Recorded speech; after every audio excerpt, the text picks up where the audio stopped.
Khamenei की मौत के बाद पाकिस्तान में बवाल। कराची से लेकर पीओके तक भड़के हिंसा में 35 की मौत। पंजाब सरकार ने प्रांत के अस्पतालों में घोषित की इमरजेंसी। भारत कनाडा के रिश्तों में नई शुरुआत। पहली आधिकारिक यात्रा पर दिल्ली पहुंचे कनाडा के प्रधानमंत्री मार्क कार्नी। पीएम मोदी से की मुलाकात। पश्चिम एशिया संकट पर पीएम मोदी ने जताई चिंता। बोले भारत शांति और स्थिरता का पक्षधर, शांति और संवाद का रास्ता अपनाने की अपील।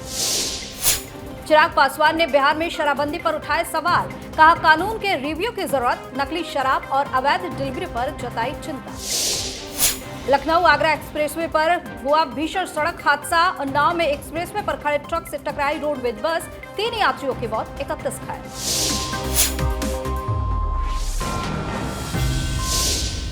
नमस्कार, आप देख रहे हैं अनकोट। मैं हूं आपके साथ दिव्या सिंह। अब वक्त है दिन भर की बड़ी और खास खबरों का, जहां बात होगी सियासत, रणनीति और देश दुनिया के हर बड़े अपडेट की। सबसे पहली खबर में बात खामेनेई के मौत पर हो रहे बवाल की।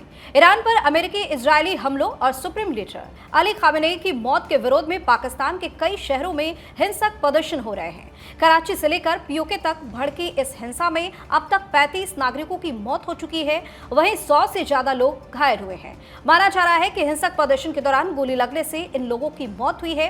हालांकि पाकिस्तान ने अभी तक इसकी पुष्टि नहीं की है। पाकिस्तानी मीडिया रिपोर्ट के मुताबिक हिंसक प्रदर्शन के दौरान कराची में 16 मौतें हुई हैं। इसके अलावा गिलगित में 7, स्कुर्द में 6 और इस्लामाबाद में भी 6 नागरिकों की मौत हुई है।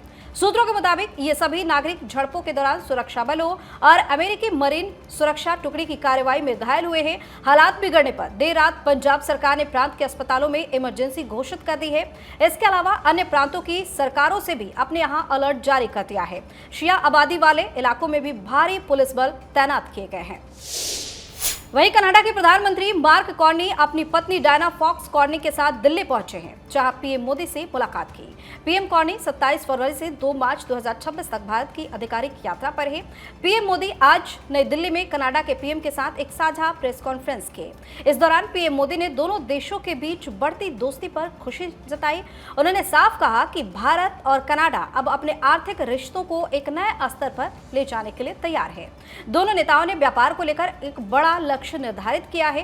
पीएम मोदी ने बताया कि भारत और कनाडा का लक्ष्य 2030 तक $50 बिलियन यानी कि लगभग 4 लाख करोड़ रुपए का व्यापार करना है। इस सपने को सच करने के लिए दोनों देश जल्द ही एक बड़ी आर्थिक साझेदारी समझौते को अंतिम रूप देंगे। यह समझौता सिर्फ कागजों तक सीमित नहीं रहेगा, बल्कि इसका सीधा फायदा आम जनता को मिलेगा। पीएम मोदी के अनुसार इस साझेदारी से दोनों देशों में इन्वेस्टमेंट बढ़ेगा और रोजगार के नए अवसर पैदा होंगे। कनाडा के पेंशन फंड पहले ही भारत में $100 बिलियन लगा चुके हैं, जो भारत की तरक्की पर उनके भरोसे को दिखाता है।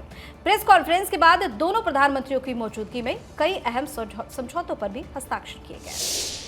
ईरान पर अमेरिका इजरायल के संयुक्त हमले के बाद पश्चिमी एशिया में संकट के बादल मंडरा रहे हैं। इसको लेकर प्रधानमंत्री नरेंद्र मोदी ने भारत का रुख रखते हुए कहा कि पश्चिम एशिया में संकट गहरी चिंता का विषय है। उन्होंने कहा कि विश्व में तनाव चल रहा है। भारत शांति और स्थिरता का पक्षधर है और भारतीयों की सुरक्षा के लिए प्रतिबद्ध भी है। भारत सभी देशों के साथ मिलकर काम करेगा। भारत बातचीत, कूटनीति से समाधान के पक्ष में है। प्रधानमंत्री मोदी ने कहा कि पश्चिम एशिया के हालात हमारे लिए गंभीर चिंता की बात है। भारत सभी झगड़ों को बातचीत और डिप्लोमेसी से सुलझाने का समर्थन करता है। इस इलाके में भारतीयों की सुरक्षा के लिए हम इसमें शामिल सभी देशों के साथ मिलकर काम करते रहेंगे। बता दें कि इससे पहले पीएम मोदी ने एक्स पर एक पोस्ट में कहा कि उन्होंने अपने इजरायली समकक्ष बेंजामिन नेतन्याहू से मौजूदा इलाके के हालात पर बात करने के लिए फोन पर बात की और उन्होंने दुश्मनी को जल्द खत्म करने की जरूरत पर जोर दिया। केंद्रीय मंत्री चिराग पासवान ने बिहार में लागू 1 दशक पुराने शराबबंदी कानून की समीक्षा की जरूरत पर जोर दिया है। उन्होंने कहा कि इस कानून को प्रभावी बनाने के लिए खामियों की पहचान कर उन्हें दूर किया जाना चाहिए। पटना में मीडिया से बातचीत में चिराग पासवान ने कहा कि आकलन किया जाना चाहिए कि जिस उद्देश्य से कानून लाया गया क्या वो पूरा हो रहा है या फिर नहीं। उन्होंने कहा कि यदि नहीं तो कमियों की पहचान कर उन्हें दूर करना जरूरी है। पासवान ने स्पष्ट किया कि समीक्षा के बाद को शराबबंदी हटाने की वकालत के रूप में नहीं देखा जाना चाहिए, क्योंकि जब हम समीक्षा की बात करते हैं तो अक्सर ये गलतफहमी हो जाती है कि हम शराबबंदी समाप्त करने की बात कर रहे हैं।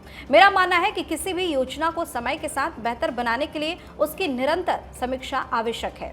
आगे कहा कि वो शराब सेवन पर नियंत्रण के प्रयासों का पूरा समर्थन करते हैं, क्योंकि नशे की लत परिवार और समाज दोनों के लिए घातक है। उन्होंने याद दिलाया कि जब सीएम नीतीश कुमार के नेतृत्व वाली जदयू सरकार ने शराबबंदी लागू की थी, तब उनकी पार्टी ने विपक्ष में रहते हुए भी इस कदम का समर्थन किया। उन्होंने कहा कि शराब के सेवन और निर्माण पर रोक लगाने का विचार सामाजिक दृष्टि से उचित है। हालांकि पासवान ने जहरीली शराब के सेवन से समय समय पर होने वाली मौतों और राज्य में शराब के कथित होम डिलीवरी के आरोपों का भी जिक्र किया। वहीं बिहार की 5 राज्यसभा सीटों के लिए चुनाव होना है। बहुमत के हिसाब से 4 सीटें एनडीए के खाते में जाती दिख रही हैं, तो वहीं 1 सीट के लिए सस्पेंस बरकरार है। महागठबंधन में तेजस्वी यादव के नाम की चर्चा शुरू है, हालांकि इस पर आधिकारिक रूप से अभी कुछ तय नहीं हुआ है। इस बीच वार पलटवार भी देखने को मिल रहा है। केंद्रीय मंत्री और बीजेपी सांसद गिरिराज सिंह ने भी तेजस्वी के नाम पर जारी चर्चा पर प्रतिक्रिया दी।